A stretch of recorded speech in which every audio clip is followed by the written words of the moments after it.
بسم اللہ الرحمن الرحیم۔ السلام علیکم ورحمۃ اللہ وبرکاتہ۔ حضرت زکریا علیہ السلام کا قصہ۔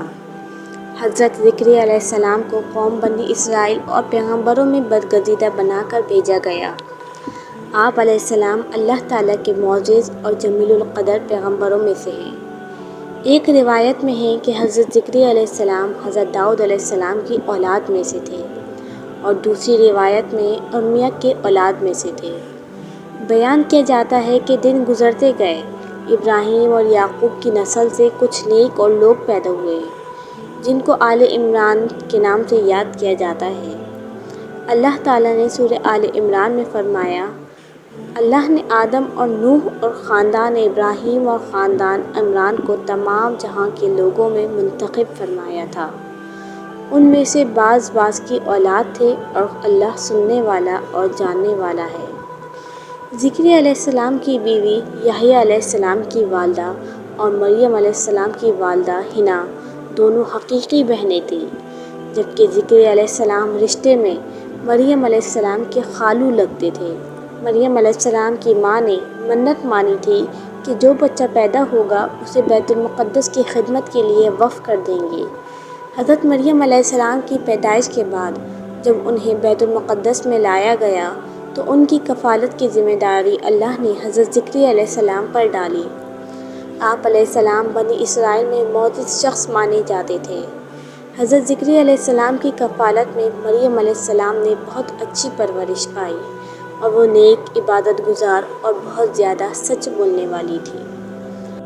حضرت زکریا علیہ السلام جب کبھی حضرت مریم علیہ السلام کے پاس عبادت گاہ میں تشریف لے جاتے تو ان کے پاس کھانے پینے کی کیفیت دیکھ کر ایک دن مریم علیہ السلام سے پوچھنے لگے کہ مریم، یہ کھانا تمہارے پاس کہاں سے آتا ہے؟ وہ بولی، اللہ کے ہاں سے آتا ہے۔ بے شمار اللہ جسے چاہتا ہے بے شمار رزق دیتا ہے۔ بخاری، مسلم، ترمذی و نسائی کی حدیث ہے کہ آپ صلی اللہ علیہ وآلہ وسلم نے فرمایا کہ مریم علیہ السلام اپنے زمانے میں سب سے افضل عورت تھیں اور اس امت میں خدیجہ رضی اللہ عنہ سب سے افضل عورت ہیں۔ زکریا علیہ السلام نے جب حضرت مریم علیہ السلام کی فضیلت دیکھی تو ان کے دل میں بھی اولاد کی خواہش پیدا ہوئی، کیونکہ اس وقت تک آپ بے اولاد تھے، جبکہ آپ کی عمر اس وقت 100 سال سے زائد تھی اور بیوی 90 سال کی تھیں۔ اولاد کی شدید تمنا کے باعث انہوں نے اللہ سے مدد مانگی، جس کا ذکر یوں آتا ہے۔ ترجمہ: یہ تمہارے پروردگار کی مہربانی کا بیان ہے جو اس نے اپنے بندے زکریا پر کی۔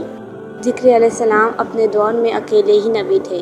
ان کے دور میں اصحاب و رشتہ دار میں کوئی قابل آدمی نہ تھا، تو ہم نے ان کی پکار سن لی اور ان کو یحییٰ علیہ السلام بخشے اور ان کی بیوی کو ان کے حسن معاشرت کے قابل بنا دیا۔ یہ لوگ لپک لپک کر نیکیاں کرتے اور ہمیں امید سے پکارتے اور ہمارے آگے عاجزی کیا کرتے تھے۔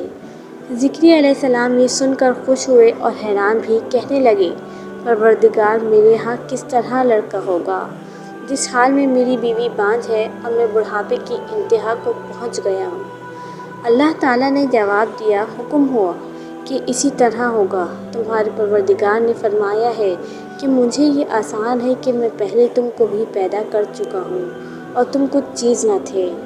زکریا علیہ السلام نے عرض کیا کہ اے پروردگار، میرے لیے کوئی نشانی مقرر فرما دیجیے۔ فرمایا، نشانی یہ ہے کہ تم صحیح و سالم ہو کر 3 دن رات لوگوں سے بات نہ کر سکو گے۔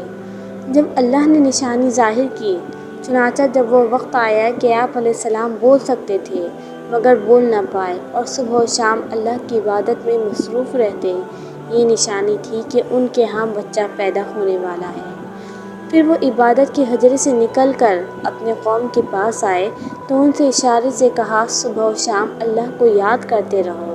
اللہ تعالیٰ نے سورہ آل عمران میں فرمایا، وہ ابھی عبادت گاہ میں کھڑے نماز ہی پڑھ رہے تھے کہ فرشتوں نے آواز دی کہ زکریا، اللہ تمہیں یحییٰ کی بشارت دیتا ہے، جو اللہ کے فیض یعنی عشاء کی تصدیق کریں گے اور سردار ہوں گے اور عورتوں سے رغبت نہ رکھنے والے اور اللہ کے پیغمبر یعنی نیکوکاروں میں ہوں گے۔ اللہ نے انہیں یحییٰ کے روپ میں انتہائی فرمانبردار، نیک، صالح، پرہیزگار اور عبادت گزار بیٹا عطا فرمایا۔ ذکر علیہ السلام اللہ تعالیٰ کا شکر بجا لائے اور قوم بنی اسرائیل کو واعظ و نصیحت کرتے رہے۔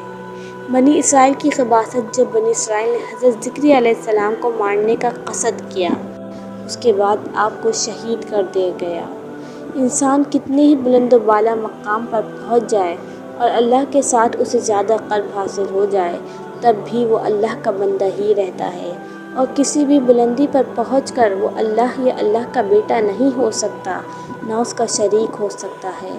اللہ جل شانہ کی ذات پاک وحدہ لا شریک ہے اور باپ بیٹے کی نسبتوں سے پاک ہے۔ لہٰذا ہمیں اپنے آپ کو لمحے لمحے کی گمراہی سے بچانا چاہیے تاکہ اللہ کی پکڑ سے بچے رہے۔ اس کے لیے ایمان کی مضبوطی حد درجہ لازم ہے۔ ایمان کے لیے لازم ہے کہ اس کے ساتھ اسلام بھی پایا جائے۔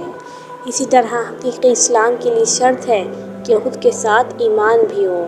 ایمان دین کی ہر اس بات کو دل سے سچا ماننے اور زبان سے اس کا اقرار کرنے اور اپنے عمل سے اس کو ظاہر کرنے کا نام ہے، جو اللہ تعالیٰ نے اپنے بندوں پر مقرر کر دیا، جبکہ اسلام اطاعت، فرما برداری اور عمل کرنے کا نام ہے۔ اللہ تعالیٰ ہمیں پرہیزگاری عطا فرمائے اور دین کی تعلیمات پر پورے طور پر عمل پیرا ہونے کی توفیق عطا فرمائے۔ آمین یا رب العالمین۔ مزید اسلامی ویڈیوز دیکھنے کے لیے ہمارے چینل کو لائک اینڈ سبسکرائب کر دیجیے گا تاکہ آپ کو ہماری آنے والی ہر ویڈیو مل سکے۔